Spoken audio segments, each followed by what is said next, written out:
আসসালামু আলাইকুম, আশা করি সবাই ভালো আছেন। আজকে আমরা 2025 সালের এপ্রিল পর্যন্ত যতগুলো পরীক্ষা হয়েছে, চাকরি থেকে শুরু করে বিশ্ববিদ্যালয় পরীক্ষা, সকল পরীক্ষায় যে সাম্প্রতিক প্রশ্নগুলো এসেছে সেগুলোর সলিউশন দেখব। তাহলে শুরু করা যাক। আর শুরু করার আগে একটি কথা, যারা এখনো আমার চ্যানেল সাবস্ক্রাইব বা লাইক করেননি, অবশ্যই সাবস্ক্রাইব, লাইক এবং কমেন্ট করবেন। আপনাদের প্রয়োজনীয় জিনিসগুলো আমরা সরবরাহ করার জন্য চেষ্টা করব। আচ্ছা, প্রথম প্রশ্ন ছিল আমরা রাজশাহী বিশ্ববিদ্যালয়ের ইউনিটে দেখব, যেটা 19 তারিখে হয়েছে এপ্রিল মাসের। একটু ওয়েট।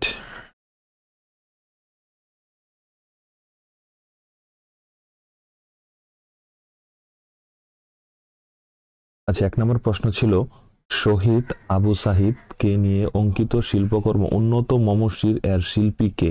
এটা শিল্পী হলো শহীদ কবির। 2 নম্বর প্রশ্ন ছিল বিশ্বের প্রথম এআই শিশুর নাম কি? টং টং। 3 নম্বর প্রশ্ন ছিল বাংলাদেশে আশ্রিত রোহিঙ্গা শরণার্থীদের জন্য সর্বোচ্চ সাহায্য এসেছে কোন দেশ থেকে? এটা যুক্তরাষ্ট্র থেকে এসেছে। 24 নম্বর প্রশ্ন হলো 2024 সালে সাহিত্যে নোবেল বিজয়ী কে? হান কাং।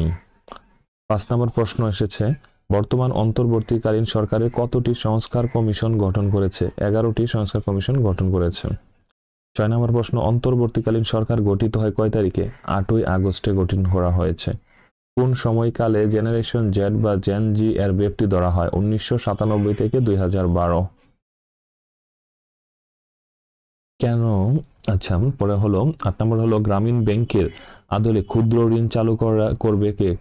ক্ষুদ্র ঋণ চালু করে জাপান। গ্রামীণ ব্যাংকের আদলে কিন্তু জাপান। এটা খুব ইম্পর্টেন্ট প্রশ্ন। কেন আমরা বিশ্ববিদ্যালয়ের প্রশ্নগুলো দেখতেছি? কারণ কি, প্রশ্নগুলো তো স্যারেরাই করে, আর এই বিভিন্ন বিশ্ববিদ্যালয় স্যারেরাই করে থাকে। আর সাম্প্রতিক প্রশ্নগুলো বিশ্ববিদ্যালয়ের প্রশ্ন থেকে এ যাবৎকালে অনেক প্রশ্ন রিপিট হয়েছে চাকরির পরীক্ষাতে, এবং চাকরির পরীক্ষা থেকেও এই বিশ্ববিদ্যালয়ের প্রশ্নে রিপিট হয়েছে। সো দুটোটাই মানে খুবই ইম্পর্টেন্ট। পরে রাজশাহী বিশ্ববিদ্যালয় এ ইউনিটের প্রশ্নের, যেটা 19 তারিখে হয়েছিল, জন্ম ও মৃত্যু নিবন্ধনের শর্টকাট কি? 16-152। খুবই ইম্পর্টেন্ট প্রশ্ন। 2 নম্বর শহীদ আবু সাহিদ কোন বিভাগের ছাত্র ছিলেন? ইংরেজি, বেগম রোকেয়া বিশ্ববিদ্যালয়, রংপুরের। 3 নম্বর ছিল অপারেশন ডেভিল হান্ট শুরু হয় 8ই ফেব্রুয়ারি 2025 সালের 8ই ফেব্রুয়ারি। 4 নম্বর ব্যবসা সংক্রান্ত ডক্টর ইউনুসের তথ্যের নাম কি? সামাজিক ব্যবসা। 5 নম্বর হলো কোন জেলায় চা বাগান বেশি? মৌলভীবাজারে চা বাগান বেশি। 6 নম্বর হলো জুলাই শহীদ স্মৃতি ফাউন্ডেশন গঠিত হয় কত তারিখে? 10ই সেপ্টেম্বর 2024। এটা ইম্পর্টেন্ট প্রশ্ন। পরে হলো জাতিসংঘের ফিলিস্তিন দিবস পালন করে 29 নভেম্বর। বর্তমানের জন্য এটা খুব ইম্পর্টেন্ট। ফিলিস্তিনি দিবস হলো 29 নভেম্বর। 2024 সালে জলবায়ু পরিবর্তনের সম্মেলন COP29 অনুষ্ঠিত হয় কোথায়? বাকুতে। বাকু হলো আজারবাইজানের রাজধানী। বাকুতে 29 হয়েছিল। 9 নম্বর হলো কোন দেশ থেকে আরব বসন্তের সূচনা হয়? তিউনিসিয়া থেকে সূচনা হয়। ই কমার্স জায়ান্ট আলিবাবা কোন দেশ ভিত্তিক প্রতিষ্ঠান? চীন ভিত্তিক প্রতিষ্ঠান, আর এর প্রতিষ্ঠাতা হলো জ্যাকমা। 11 নম্বর হলো 2024 সালে গণতন্ত্রের সূচকে শীর্ষ দেশ হলো কোনটা? নরওয়ে। জুম কোন দেশের তৈরিকৃত অডিও ভিডিও যোগাযোগ প্ল্যাটফর্ম? জুম হলো যুক্তরাষ্ট্র, ইউএসএ, যুক্তরাষ্ট্র ভিত্তিক।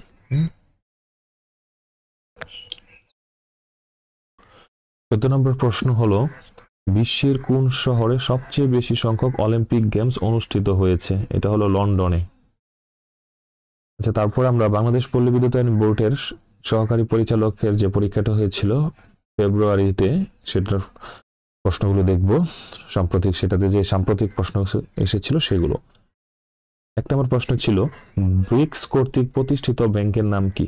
ব্রিক্স নিউ ডেভেলপমেন্ট ব্যাংক, বা সংক্ষেপে এনডিবি। 2 নম্বর এসেছিল বিশ্বকাপ ক্রিকেটে 2023 বাংলাদেশের কোন খেলোয়াড় সর্বোচ্চ রান করেছে? মাহমুদুল্লাহ রিয়াদ। 3 নম্বর প্রশ্ন হলো বাংলাদেশের সর্বাধিক বৈদেশিক মুদ্রা অর্জনকারী কোনটি? তৈরি পোশাক। 4 নম্বর প্রশ্ন হলো বিশ্বব্যাপী নিচের কোন অর্থনৈতিক খাত থেকে সবচাইতে বেশি গ্রিন হাউস গ্যাস নির্গমিত হয়? বিদ্যুৎ ও তাপ উৎপাদন। 5 নম্বর প্রশ্ন হলো জাতিসংঘের বর্তমান মহাসচিবের নাম কি? Antonio Guterres. তিনি ছিল নবম মহাসচিব এবং পর্তুগালের সাবেক প্রধানমন্ত্রী। তিনি কিন্তু এই কিছুদিন আগেই ঢাকা এসেছিল।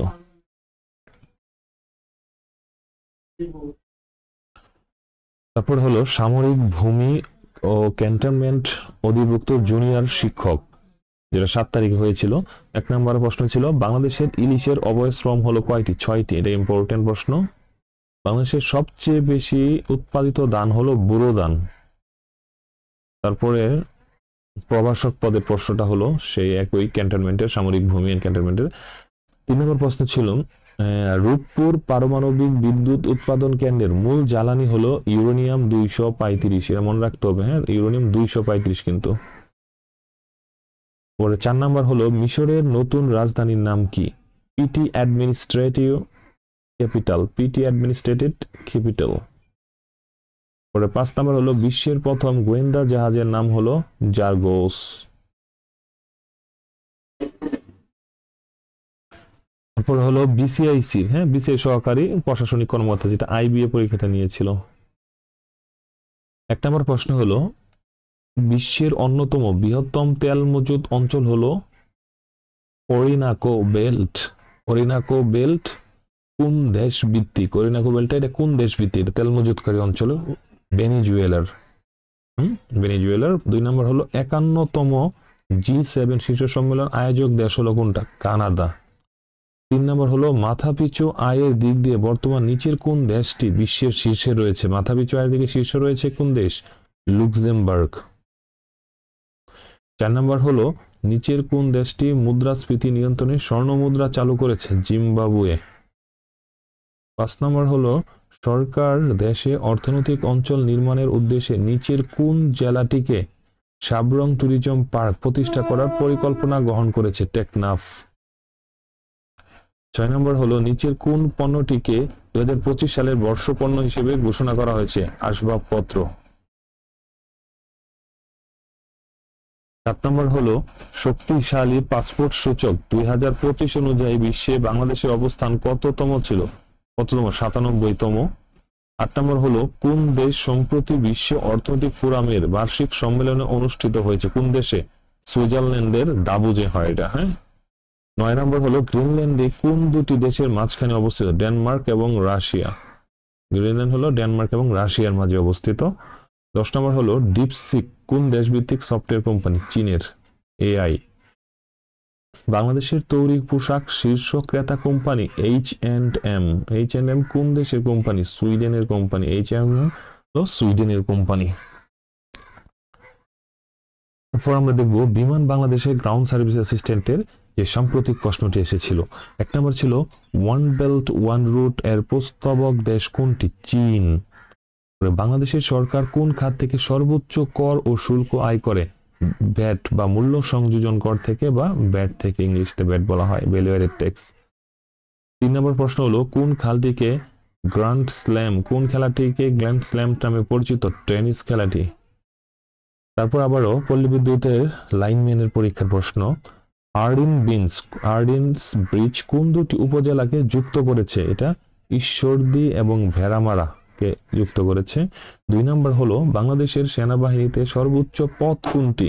জেনারেল। 3 নম্বর হলো বাংলাদেশের সর্ববৃহৎ ঈদের জামাত সাধারণত কোথায় হয়ে থাকে? কিশোরগঞ্জের শোলাকিয়াতে হয়ে থাকে। 4 নম্বর হলো বিশ্বের সবচেয়ে ঘনবসতিপূর্ণ শহর কোনটি? ম্যানিলা। ফিলিপাইনের ম্যানিলা হলো বিশ্বের সবচেয়ে ঘনবসতিপূর্ণ শহর। তারপরে ঢাকা বিশ্ববিদ্যালয়ের চারুকলা ইউনিটের যে সাম্প্রতিক প্রশ্নগুলো সেটা দেখব।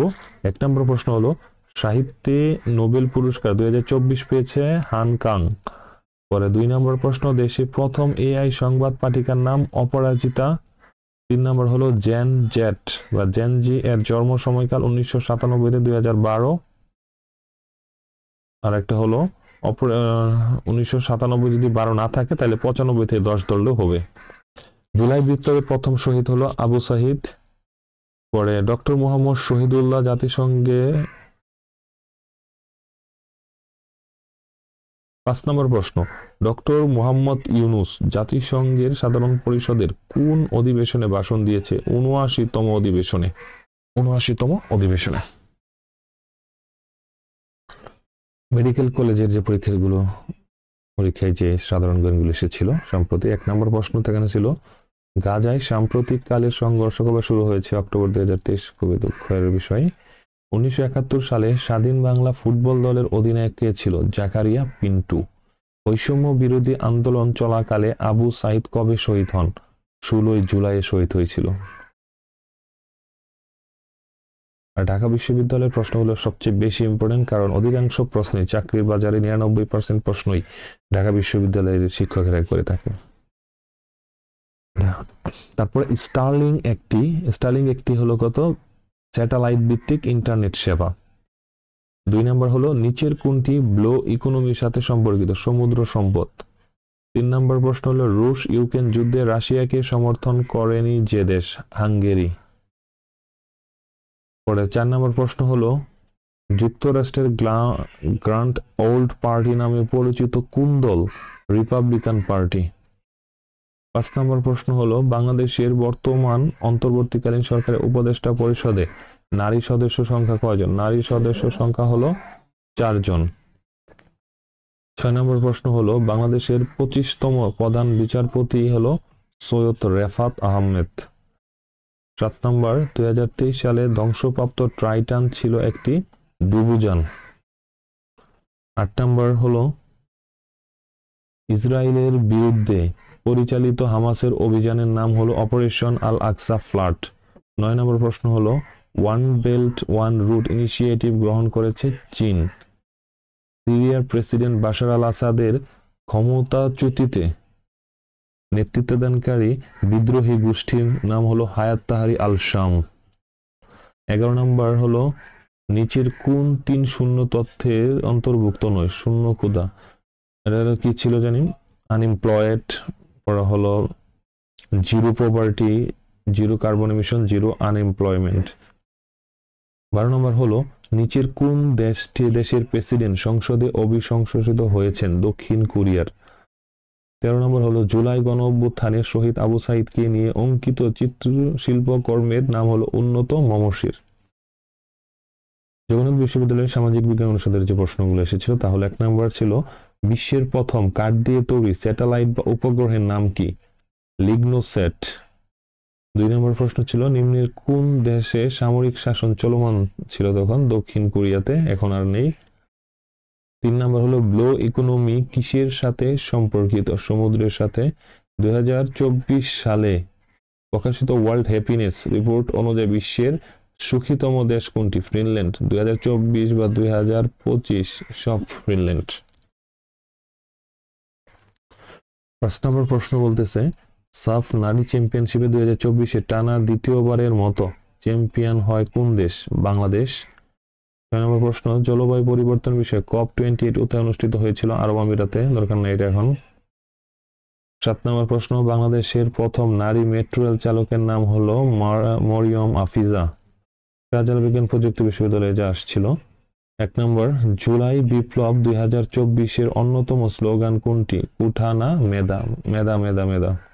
2 নম্বর প্রশ্ন হলো আন্তর্জাতিক অঙ্গনে ড্যারিয়ান গ্যাপ কি জন্য বেশি উল্লেখিত? মাদক ও মানব পাচারের জন্য। 3 নম্বর হলো 2030 সালের মধ্যে মঙ্গল গ্রহে মানব মিশনে পাঠানোর পরিকল্পনা করেছে কোন দুটি প্রতিষ্ঠান? নাসা ও স্পেস এক্স। 4 নম্বর প্রশ্ন হলো কোন সালে জাতিসংঘের আন্তর্জাতিক অভিবাসন সহযোগিতা চুক্তি সম্পাদিত হয়? 2018 সালে। বাংলাদেশের দারিদ্র্য মানচিত্র 2022 অনুসারে বাংলাদেশের কত সংখ্যক দারিদ্র্য সীমার নিচে বাস করে? 19.2। বাজারে মূলধনের ভিত্তিতে বিশ্বের বৃহৎ কর্পোরেশন কোনটি? Apple incorporation, Apple. 7 নম্বর হলো বিশ্বের সবচেয়ে বড় তেল উৎপাদক দেশ হলো যুক্তরাষ্ট্র, এটা মনে রাখতে হবে। তেল উৎপাদক দেশ হলো যুক্তরাষ্ট্র। টেনিসে সর্বাধিক 24 গ্র্যান্ড স্ল্যাম সিঙ্গেলস শিরোপা জিতেছেন কোন দুজন খেলোয়াড়? নোভাক জোকোভিচ এবং মার্গারেট কোর্ট। 9 নম্বর হলো চীনের তৈরি কৃত্রিম বুদ্ধিমত্তা কোন মডেলটি অতি সম্প্রতি প্রযুক্তি দুনিয়ায় আলোড়ন তৈরি করেছে? ডিপসিক। পরে 10 নম্বর হলো জনসংখ্যার ঘনত্ব শীর্ষে দেশ হলো মোনাকো। 11 হলো বাংলাদেশের দারিদ্র্য মানচিত্র 2022 কোন জেলায় দারিদ্র্যের হার সর্বনিম্ন? নোয়াখালীতে সর্বনিম্ন। 12 নম্বর হলো চন্দ্র অভিযানে কোন মিশনটি চাঁদের দূরবর্তী অংশে প্রথমবারের মতো অবতরণ করতে সক্ষম হয়েছে? চন্দ্রযান 3। কোন টেনিস খেলোয়াড় সর্বাধিক সপ্তাহ ধরে বিশ্ব তালিকার শীর্ষে অবস্থানের রেকর্ড ধরে রেখেছে? জোভাক নোভিক। ভূ রাজনৈতিক প্রতিরক্ষা নিয়ন্ত্রণের প্রেক্ষাপটে গ্রিনল্যান্ডের মালিকানাটি কোনটির সাথে জড়িত? গ্রিনল্যান্ড, আইসল্যান্ড, যুক্তরাজ্য, গ্যাপ। চট্টগ্রাম বিশ্ববিদ্যালয়ের প্রশ্ন। 1 নম্বর বাংলাদেশের প্রথম জিআই পণ্য কোনটি? জামদানি। এটা প্রায়ই আসে পরীক্ষায়। হ্যাঁ। 2 নম্বর বাংলাদেশের সংবিধানের কততম সংশোধনের মাধ্যমে নির্দলীয় তত্ত্বাবধায়ক সরকার ব্যবস্থা প্রবর্তন করা হয়েছিল? ত্রয়োদশ, মানে 13তম সংশোধনের মাধ্যমে এই তত্ত্বাবধায়ক সরকার ব্যবস্থা চালু করলো এবং 15তমের মাধ্যমে তা রদ করেছিল। 3 নম্বর হলো ভাসানচর কোন জেলায় অবস্থিত? ভাসানচর নোয়াখালী। 4 নম্বর বিশ্বের প্রথম কাঠ দিয়ে তৈরি স্যাটেলাইটের নাম কি? লিগনোস্যাট। 5 হলো বর্তমান বিশ্বে কতটি দেশ বাংলাদেশের মিশন রয়েছে? কতটি দেশ বাংলাদেশের? 60টি দেশে। কর্মী আন্দোলন সম্পর্কিত নারীবাদী আন্দোলন খুব ইম্পর্টেন্ট। 7 নম্বর প্রশ্ন হলো ডক্টর মোহাম্মদ ইউনূস কত তারিখে অন্তর্বর্তীকালীন সরকারের প্রধান উপদেষ্টা হিসেবে দায়িত্ব গ্রহণ করেছে? 8ই আগস্ট। 8 নম্বর হলো ডোকলাম ত্রিমুখী সীমান্ত সংযুক্ত করেছে চীন, ভারত ও ভুটানকে। ইভিএম দ্বারা বোঝায় ইলেকট্রনিক ভোটিং মেশিন। 10 নম্বর প্রশ্ন হলো জনশুমারি 2022 অনুযায়ী পুরুষ ও নারীর অনুপাত? পুরুষ হলো 98, নারী হলো 100। 11 নম্বর হলো সিরিয়ায় ক্ষমতা দখলকারী সংগঠনের নাম কি? HTS। 12 নম্বর প্রশ্ন হলো সরকারি চাকরি নিয়োগের কোটায় নতুন প্রজ্ঞাপন জারি করা হয় 23শে জুলাই। কৃত্রিম বুদ্ধিমত্তার জনক কে? Alan Turing. হ্যাঁ, খুব ইম্পর্টেন্ট। কোন প্রযুক্তিটির চতুর্থ শিল্প বিপ্লবের সাথে সম্পর্কিত? কম্পিউটার, মোবাইল ফোন ও টেসলা। 2024-25 অর্থবছরে বাজেটের সর্বোচ্চ বরাদ্দ ছিল জনপ্রশাসন, দরকার না এটা। সিমের পূর্ণরূপ কি? সিমের পূর্ণরূপ হলো সাবস্ক্রাইবার আইডেন্টিফিকেশন মডিউল। জুলাই বিপ্লবের 2024 শহীদ হৃদয় চন্দ্র তরুয়া ও ফরহাদ হোসেন কোন বিশ্ববিদ্যালয়ের ছাত্র ছিলেন? চট্টগ্রাম বিশ্ববিদ্যালয়। 18 বাংলাদেশের তত্ত্বাবধায়ক সরকারের প্রথম প্রধান উপদেষ্টা কে ছিলেন? বিচারপতি শাহাবুদ্দিন। 19 নম্বর প্রশ্ন হলো বিশ্ব বাণিজ্য সংস্থার বর্তমান সদস্য 166টি। যাই হোক, এই ছিল আপডেট প্রশ্নগুলো 2024-এর লাস্ট থেকে 25 এপ্রিল পর্যন্ত। আপনারা অনুশীলন করুন এবং পিডিএফ যদি লাগে কমেন্ট করবেন, ইনশাল্লাহ দিয়ে দিব। আর এরপরে এই ইংলিশ, বাংলা এবং জিকেরও ইংলিশ, বাংলা, তারপরে নেটের কিছু পিডিএফ সহ ভিডিও আসবে, খুবই উপকৃত হবে। সামনে আপনাদের যে পরীক্ষাগুলো আছে, বিশেষ করে সিনিয়র অফিসার আছে এবং অন্যান্য যারা রাজস্ব খাতে পরীক্ষা খুবই ইম্পর্টেন্ট হবে। আর যারা 11 থেকে 20 গ্রেডের প্রস্তুতি নিতে চান তাদের জন্য আমাদের একটি ভিডিও আছে, এখানে আমি এন্ড স্ক্রিনে দিয়ে রাখবো, ওটা ফলো করতে পারেন, সেগুলি ভালো ফল পাবেন। ধন্যবাদ সকলকে। আরেকটা প্রশ্ন, আপনারা কি অ্যানালজি এবং ওই সেন্টেন্স কমপ্লিশন ভিডিও চান? যারা আইবিএর প্রিপারেশন নিচ্ছেন তারা আমাকে জানাবেন অবশ্যই।